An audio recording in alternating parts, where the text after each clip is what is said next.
Okay, so if we are talking about the production plan, so which basically meaning the acquisition of the resources and raw material as well as the planning of the production quantity. So in simple words, when we are transforming the raw material into the finished good, so basically the role of the production planning is it should tell us that which type of product we have to produce and how much we have to produce and at what time we have to produce while considering our capacity constraints and we have to meet the customer demand. So that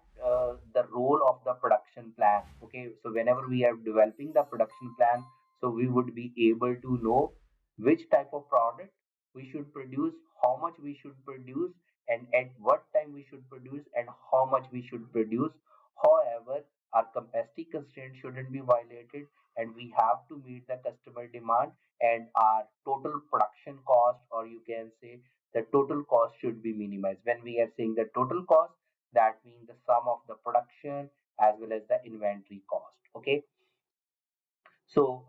if we are talking about the supply chain planning, so this is similar to the production planning, but only we are basically increasing the scope of